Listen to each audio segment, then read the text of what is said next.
말씀 함께 교독하도록 하겠습니다.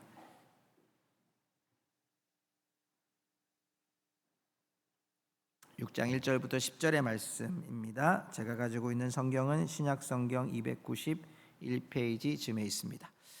1절 나눌까요? 우리가 하나님과 함께 일하는 자로서 너희를 권하노니 하나님의 은혜를 헛되이 받지 말라.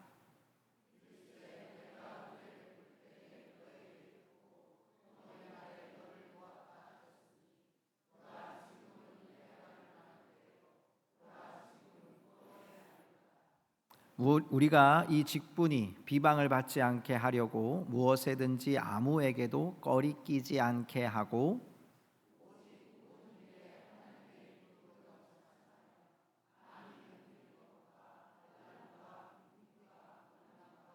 매맞음과 갇힘과 난동과 수고로움과 자지 못함과 먹지 못함 가운데서도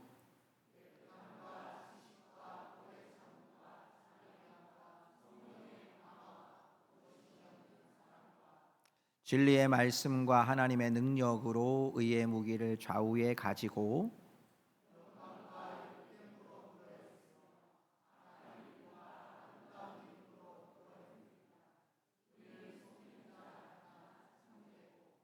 무명한 자 같으나 유명한 자요 죽은 자 같으나 보라 우리가 살아 있고 징계를 받은 자 같으나 죽임을 당하지 아니하고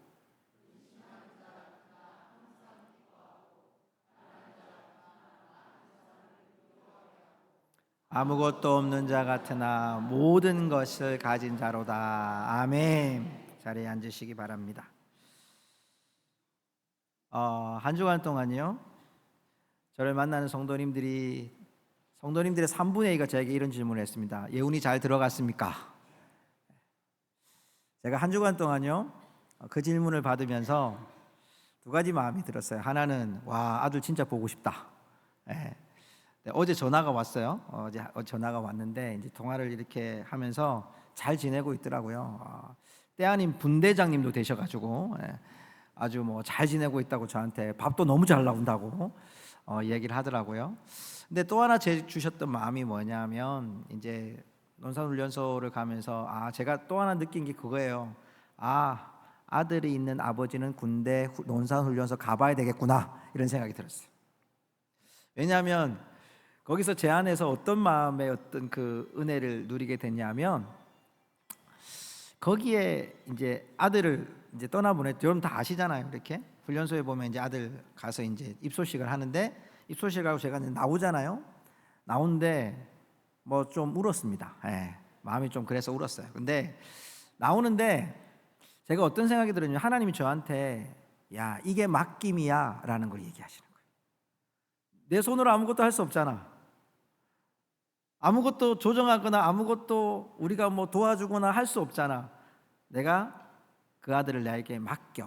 맡김이라는 단어가 제게 굉장히 많이 다가왔던 한 주간이었어요. 오늘 이 말씀을 보면서 이 6장의 얘기가 바울이 하나님께 맡겨진 삶을 살아가거든요. 근데 이 맡겨진 삶 속에서 바울에게도요 자기는 사도고 얼마나 많은 고난을 겪으면서 복음을 전했겠어요? 그런데 그 복음을 전한 그 고린도 교회에서 자신을 향해서 너 정말 목회자 맞냐?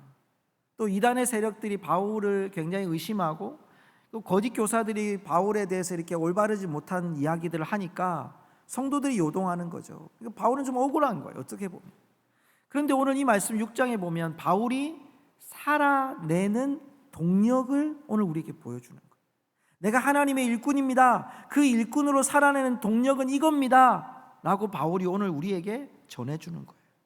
성도 여러분, 우리가 하나님께 맡겨진 인생으로 맡겨진 삶을 살아가는 자들이 오늘 우리가 이 말씀으로 믿음의 동력을 얻는 오늘 이 주일의 말씀이 되고 예배가 되기를 주의 이름으로 축복합니다. 여러분은 무엇이 우리 동력이 될까요? 오늘 말씀 1절에 보니까요, 이 1절의 말씀에 보니까 이렇게 나와요. 자, 잘 보면 반복되는 단어가 하나 나와요. 그게 뭐냐? 하나님의 은혜를 헛되이 받지 말라 이렇게 돼 있고요. 또 2절에도 보면요, 2절의 말씀을 보면 내가 은혜 베풀 때 너에게 듣고 지금은 은혜 받을 만한 때요, 이렇게 표현하고 있는 것을 우리가 보게 돼요. 또 다시 1절을 넘어가 보면요, 그 은혜와 상관관계가 뭐냐면 우리가 하나님과 함께 일하는 자, 이렇게 돼 있어요. 다른 번역 성경을 보니까 이건 하나님과 함께 일하는 자뿐만 아니라 하나님의 동력자, 이렇게 표현하고 있다는 거예요. 하나님과 우리가 동력자다. 하나님과 우리가 동력자인데 그 동력하는 사이에 우리에게 뭐가 있냐니까 하나님의 은혜가 우리의 삶을 동력으로 살아간다, 이런 뜻이에요.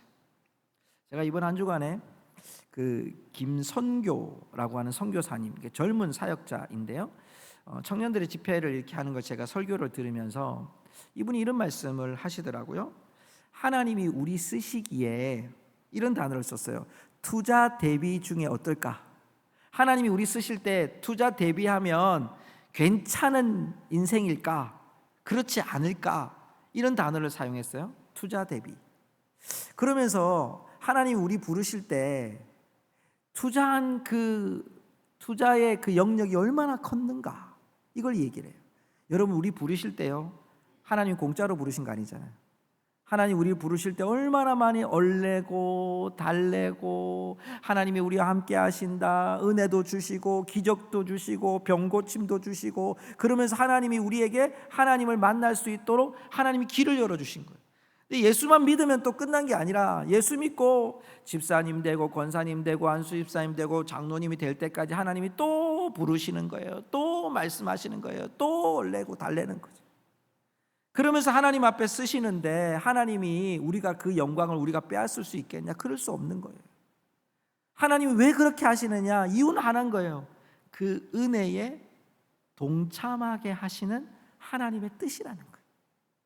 성도 여러분, 하나님이 우리를 부르신 것은요, 우리가 무슨 큰 투자 대비 괜찮은 사람들이 아니라 하나님의 영광에 동참하게 하기 위해서 우리를 불러주신 줄 믿습니다. 그래서 오늘 말씀해 보면요, 은혜를 헛되이 받지 말라, 그렇게 돼 있어요. 이 은혜를 헛되이 받지 말라라는 뜻은 은혜를 낭비하지 말라, 이런 뜻이에요. 하나님의 은혜를 줄줄줄줄 흘리고 다니지 말라는 거예요. 받은 은혜를 잘 간직하라는 얘기를 해요.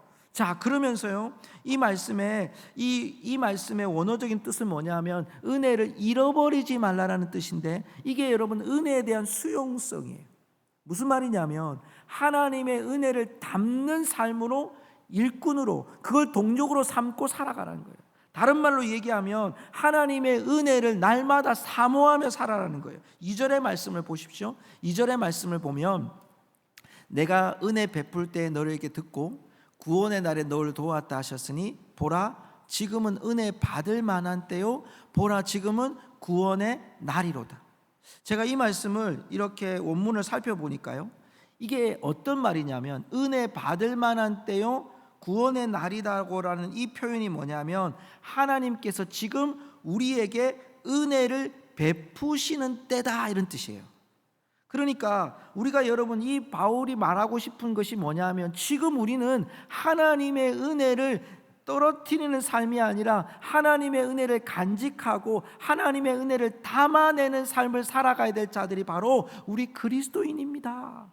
내가 이 땅을 살아가는 동안 수많은 사람들이 나에게 당신이 목사 맞냐, 목회자 맞냐, 하나님의 백성이 맞냐라고 할 때 우리의 모습이 연약한 건 맞다. 그런데 우리가 살아가는 동력은, 심장을 뛰게 하는 내 심장은 뭐냐? 하나님이 나에게 구원을 베풀어 주신 은혜입니다라는 거예요. 성도 여러분, 우리가 구원받은 은혜 잊어버리지 말고, 잃어버리지 말고, 떨어뜨리지 말고, 헛되이 여러분 베풀지 말고, 그 은혜를 여러분 담아낼 수 있는, 그 은혜 때문에 살아갈 수 있는 주님의 백성들이 될 수 있기를 주의 이름으로 축복합니다. 여러분, 그러려면 우리 안에 여러분 하나님에 대한 간절함이 필요한 거예요. 간절함. 은혜를 받아내고 담아내는 삶은요, 그 은혜가 가만히 있는 게 아니라 그 은혜를 우리가 날마다 간구하고 날마다 우리 심령 안에 채워야 가는 거예요.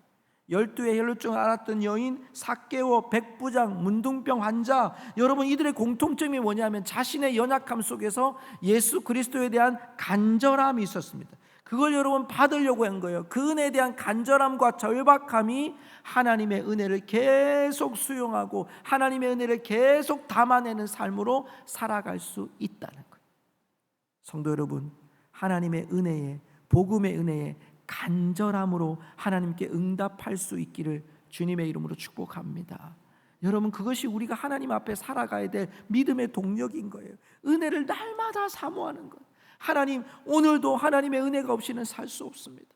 오늘도 하나님이 나를 붙잡아 주시면 살 수 없습니다. 하나님, 오늘 이 문제에도, 하나님 저 문제에도 하나님의 은혜를 주십시오. 하나님의 은혜가 간절함으로 간구하는 자에게 하나님이 생각하지 못했던, 예상하지 못했던 하나님이 담아두신 그 은혜를 쏟아부어 주실 줄 믿습니다. 여러분, 그런 가운데요, 오늘 이런 바울이 또 하나 가지고 있었던 동력이 있었어요. 그 은혜라는 동력이 있었다면 또 하나의 동력이 3절 말씀을 보세요. 3절 말씀에 보면 우리가 이 직분이 비방을 받지 않게 하려고, 자, 이 말씀 잘 보셔야 돼요. 비방을 받지 않게 하려고. 두 번째는 무엇이든지 아무에게도 꺼리끼지 않게 하고. 자, 이 말씀은요, 우리가 이 말씀을 좀 이렇게 풀이하면 꺼리끼지 않다라고 하는 말은 흠이 없게, 비난받지 않게, 이런 뜻이에요. 그런데 오늘 말씀 4절을 한번 보세요. 4절의 말씀에 보면 하나님의 오직 모든 일에 하나님의 일꾼으로 자천하여. 여러분이 자천하다는 말에 동그라미를 막 치셔야 돼요. 자천하여. 여러분, 이 뒤에는 여러분이 자천한 삶의 상태를 보여주는데, 하나님의 일꾼으로 자천하여라고 하는 것을 제가 메시지 성경에 보니까요, 자천하여 정당성을 인정받습니다라고 되어 있어요. 한번 따라 합시다. 정당성을 인정받습니다. 제가 왜 자천하다는 표에 동그라미를 꽉꽉꽉 하라고 한 이유는 바로 여기에 있어요. 여러분이 자천하다는 뜻은요, 우리가 얼마나 정당한가, 믿음이 얼마나 정당성을 갖고 있는가, 이 말이에요. 조금 더 쉬운 예를 하나 들어볼게요. 자, 혹시 PPT 되면 올려주세요. 되나요? 네. 모순이라는 여러분 단어가 있어요. 이 모순이라는 단어를 보면 이 모순이라는 단어에 이 중국의 이야기가 있어요. 중국 초나라에 창과 방패를 파는 사람이 이렇게 얘기하는 거예요. 창을 딱 들고 있으면서 이 창은 못 뚫을 방패가 없습니다, 이렇게 얘기해요. 그리고 자기 방패를 딱 또 하나 들면서 이 방패는 막지 못할 창이 아니다, 모든 걸 다 막을 수 있는 방패입니다, 이렇게 한 거예요. 그러니까 지나가는 사람이 웃으면서 그러면 그거하고 한번 붙여보라고. 여러분, 이 단어가 모순이란 단어. 그러니까 우리가 여러분 정당성이란 말이 뭐냐면 흠이 잡히지 않는다, 이 말은 우리의 삶이 모순되지 않게 살려고 합니다, 이런 뜻이에요. 하나님 아버지 앞에 내가 자천하여 그 다음에 여러분 수많은 일들을 감당하지만 내가 하나님 앞에서 일꾼으로 부름받은 나의 추천서는 뭐냐? 내 삶이 하나님 앞에서 모순되지 않는 삶을 살아가는 것, 정당성 있는 삶을 살아가는 것, 많은 사람들 앞에 정의로운 삶으로 살아가는 것, 그걸 오늘 우리에게 말씀하거든요. 자, 그 말씀의 중심에 4절 말씀 다시 돌아와 볼게요. 4절 말씀으로 돌아오면 오늘 본문의 4절을 이렇게 고백합니다. 하나님의 일꾼으로 자천하여 많이 견디는 것과, 여기 많이 견디는 것을 보시면 성경 말씀의 구조상으로 여기 많이 견딘다라고 하는 표현이 그 다음에 나오는 9가지를 견디는 게 나와요. 자, 말씀 보세요. 우리 4절부터 천천히 한번 봅시다. 뭐가 있는지, 뭘 많이 견뎌야 되는지 하나하나 읽어봅시다. 시작. 환난, 궁핍, 고난. 5절. 매맞음, 갇힘, 난동, 수고로움. 또 뭐 있죠? 자지 못함, 먹지 못함. 있죠? 제가 하나 빠졌나요? 네, 갇힘도 있네요. 9가지가 있어요. 이걸 여러분, 하나님이 우리가 이걸 견디게 했다는 거예요. 자, 여러분, 이 말씀에 제가 조금씩 풀어드리면요, 여기 환난이라는 단어는, 4절에 나오는 환난이라는 단어는 압박을 당하고 있는 거예요. 내가 예수 그리스도를 믿음으로, 내가 예수 그리스도를 모순되지 않게, 믿음이 내 삶이 모순되지 않는 정당한 믿음의 삶을 보여주기 위해서 영육으로 압박당하는 삶을 내가 견디는 거예요. 오늘 말씀에 있는 것처럼 내가 이것을 많이 견디는 거예요. 또 여러분 그 다음에 궁핍, 이 궁핍이라는 단어는 끝없는 고통이에요. 이걸 내가 견딘다는 거예요. 내가 또 고난, 여긴 고난이라는 것은 여기도 압박이에요. 이 고난이라는 단어 속에 환난, 궁핍, 고난은 다 무슨 의미란 말이면 압박이란 말이에요. 내가 압박을 당해도 많이 견딘다는 거예요. 왜? 모순되지 않는 삶을 위해서 내가 견딘다는 거예요. 여러분 구체적인 박해의 모습, 매맞음, 여러분 감옥에 투옥당하고 난동, 사람들의 소요가 일어나요. 여러분 이런 일에서도 또 바울은 여러분 많이 견딘다는 거예요. 매를 얼마나 많이 맞았습니까? 태장을 맞아요. 태장 40에 가만 하나 가만매 39대를 맞는 거예요. 여러분 지금도 태장이 있는 나라가 싱가포르예요. 싱가포르에서 여러분 길가에서 담배 피다가 껌 씹다가 걸리면요, 여러분 바로 경찰서로 잡아가요. 외국인이든 상관없이. 그러면 그 외국인들한테 태장 4대를 때리게 합니다. 4대 때리면 어떻게 되냐면 허리가 나갑니다. 그걸 지금도 하는데 여러분 39대를 맞았대요. 바울이 매 맞았다는 거예요. 갇힌 거 우리 너무 잘 알잖아요. 빌립보라고 하는 지역에서 갇혀서 기도하고 찬송할 때 하나님이 옥문을 열어줬던 그 사건, 수없는 갇힌 거 옥에 갇혔던 일들이 있었어요. 그것 때문에 바울이 소동이 또 얼마나 많이 일어난지 몰라요. 또 스스로 자발적인 행동도 있어요. 수고로움과 인내와 자지 못함과 먹지 못함과. 여러분 여기에 나오는 이 자발적인 인내의 모습들을 보면 자지 못함과 먹지 못함과 수고로움과 이게 뭐냐면 여러분 다 소진할 때까지 내가 이 모순된 삶을 살지 않기 위해서 내 삶을 끝까지 내 땀을 다 흘리고 내 육체가 다 소진할 때까지 진실한 일꾼이 되기 위해서, 모순되지 않는 삶을 위해서, 정당한 삶을 위해서 그는 살아왔다고 오늘 우리에게 고백하고 있다는 거죠.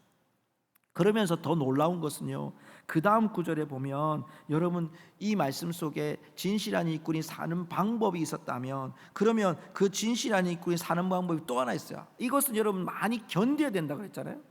그런데 그 다음 구절에 보면요, 자 6장 한번 볼까요? 6장 6절에 보면 그 다음에 나오는 게 깨끗함, 6가지예요.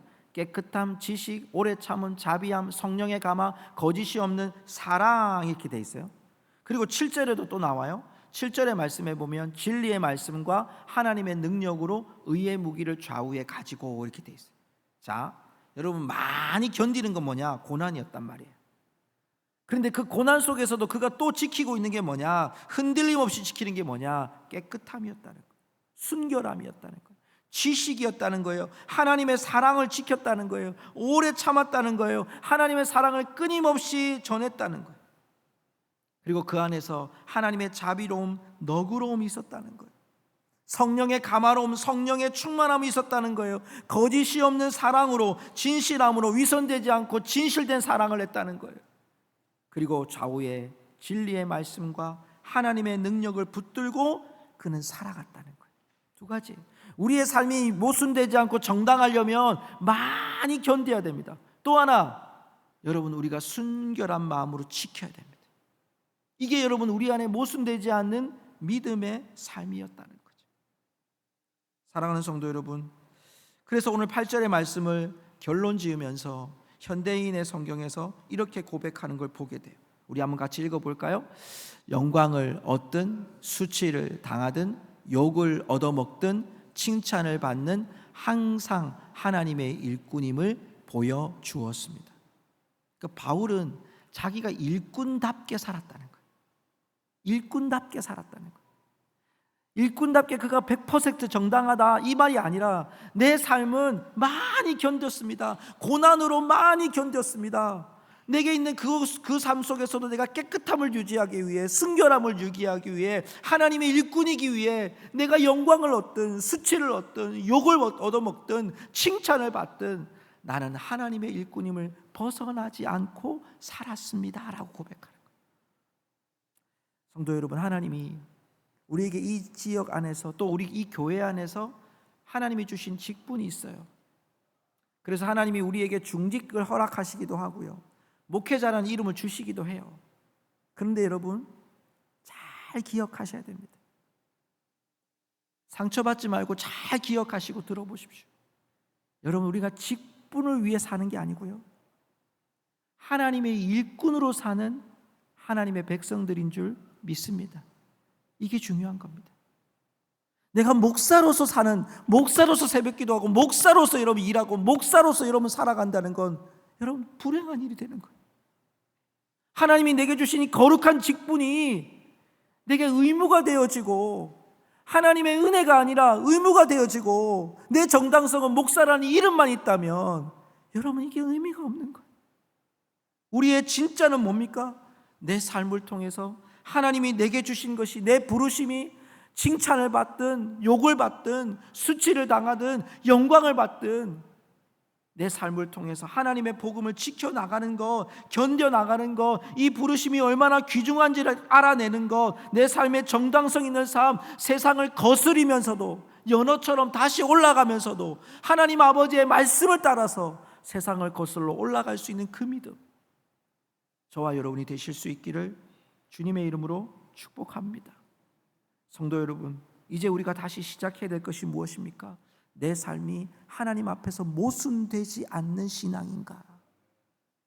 하나님 아버지 앞에서 마치 이렇게 장사꾼이었던 창과 방패 장사처럼 내 창은 다 찌릅니다, 내 방패는 다 막습니다, 이렇게 모순된 삶처럼 예수를 믿지만 우리의 삶 속에 변화되지 않는 과거의 모습들 때문에 살아가는 게 아니라 이제부터 다시 시작해서 우리의 삶 속에 여러분 예배를 시작하고 기도를 시작하고 말씀을 시작하고 찬양을 시작하고 섬김을 시작하고 봉사를 시작하고 용서를 시작하고 하나님의 일꾼답게, 하나님이 보내신 하나님의 자녀답게 저와 여러분이 살아갈 수 있기를 주님의 이름으로 축복합니다. 어제 우리나라 탁구가 이제 동메달을 땄는데요, 그 세 선수 중에 특이한 이름이 하나 있었어요. 이은혜라고. 이 이은혜라는 선수는요, 원래 몽골에 있었던 선수예요.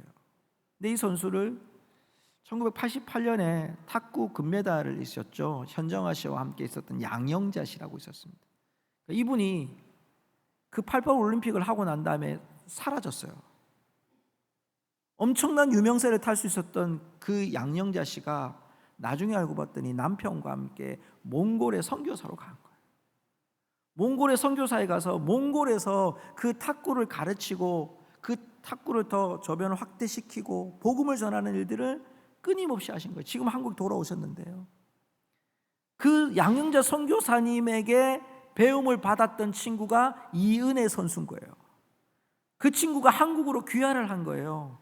그래서 여기서 국가대표가 됐는데 원래 이 친구는 개인전에 나갈 친구가 아니고 원래 후보 선수로 대했던 친구인데 한 친구가 부상을 당해가지고 이 친구가 주전이 돼버렸어요. 주전이 됐는데 4강까지 갔잖아요. 결국 그 친구 동메달을 딴 후에 인터뷰를 하는데 어떻게 이런 일을 하게 됐냐고 인터뷰를 하니까 이 친구가 이렇게 딱 고백하는 첫 마디가 하나님이 제게 이 마음을 주셨습니다라고.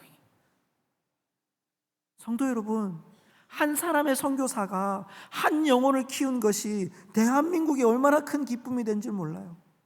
하나님이 그 마음을 심어준 거 아니에요? 몽골에서 하나님을 알지도 못하는 영혼에게 하나님을 심어줬던 한 영혼이 주님 앞에 돌아온 거예요. 사랑하는 성도 여러분, 우리가 이제 다시 시작하면 우리를 통해서 그 영혼들이 살아나는 은혜가 있을 줄로 믿습니다. 여러분, 그러면 하나님이 우리에게 어떤 복을 주실까요? 오늘 9절과 10절의 말씀 제가 메시지 성경으로 여러분 정리했는데요, 여러분 이 말씀을 한번 보실까요? 9절과 10절 오늘 우리가 불렀던 찬양처럼 되어 있어요. 자, 여러분 우리 천천히 한번 읽어봅시다. 우리가 이렇게 정말 정당성 있는 삶으로, 은혜를 수용하는 삶으로, 우리가 하나님의 말씀 앞에 정말 잘 많이 견디고 또 잘 지키는 삶에게 주시는 복이 뭐냐? 우리 읽어볼까요? 같이 읽겠습니다. 세상이 우리를 무시하지만 하나님께서는 우리를 인정해 주십니다. 죽었다는 소문이 돌기도 했지만 우리는 멋지게 살아 있습니다. 우리는 거의 죽을 정도로 맞았지만 죽지 않았습니다. 10절도 볼까요? 우리는 슬픔에 잠겼으나 항상 커다란 기쁨으로 가득 찼습니다. 우리는 후원의 의지에 살면서도 많은 사람을 부요하게 합니다. 우리는 가진 것이 없지만 모든 것을 가진 사람입니다. 아멘. 우리 옆에 분에게 이렇게 고백합시다. 당신은 모든 것을 가진 사람입니다. 시작. 당신은 모든 것을 가진 사람입니다. 아멘. 우리는 여러분 모든 것을 가진 자예요. 왜? 제가 이번 주에 또 한 분의 말씀을 들으면서 모든 것을 가진 걸 깨달았어요. 여러분, 여호와는 나의 목자이시니 내게 부족함이 없으리로다. 너무나 잘 알고 계시죠? 여러분, 이 구절에서 가장 중요한 것을 우리 사람들은요, 부족함에 포인트를 줘요. 그래서 하나님이 내 부족함 다 채워줄 거다. 그런데 여러분, 이 말씀은 양과 목자의 비유잖아요. 여러분, 양에게 목자는 어떤 존재일까요? 모든 거예요. 그러니까 이 구절은 채워주십니다, 채워주십니다가 중요한 구절이 아니라 목자가 우리 하나님이라는 게 중요한 거예요. 우리가 하나님을 믿는 한, 우리가 그 하나님이 보내신 예수 그리스도를 믿는 한, 우리 안에 성령님의 인도하심을 우리가 믿는 한, 우리는 모든 것을 가진 하나님의 자녀인 줄로 믿습니다.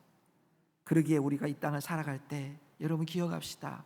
하나님의 은혜를 헛되이 떨어뜨리지 말고요, 낭비하지 말고요. 또 하나, 우리가 많이 견딥시다. 그리고 여러분 잘 지킵시다. 왜요? 여러분, 우리 안에 있는 모순되지 않는 믿음의 삶이 모순되지 않은 삶을 살기 위해서 하나님 우리에게 이렇게 축복하시잖아요. 무명하나 유명한 자라고. 죽은 사람이라고 말했지만 우리는 살아있는 자라고. 왜? 우리에게 모든 것을 가진 하나님의 자녀가 바로 우리이기 때문에. 성도 여러분, 우리가 이 찬양을 우리 찬양팀 함께 나와주시고요, 이 찬양을 함께 더 부르고 기도할 텐데, 정말 우리 마음에 이제 여러분 우리의 목자 되시는 하나님, 우리의 모든 것 되시는 그 하나님, 그 하나님을 우리가 기억하면서 우리가 일꾼된 자로 믿음의 큰 동력, 은혜라는 동력, 여러분 우리에게 주신 많이 견디고 또 지켜야 되는 우리 삶 속에 그 정당성을 지키려고 하는 우리의 심령, 여러분 그 순수함과 거룩함으로 하나님이 우리에게 복을 허락하시고 인도해 주실 줄 믿습니다. 우리 함께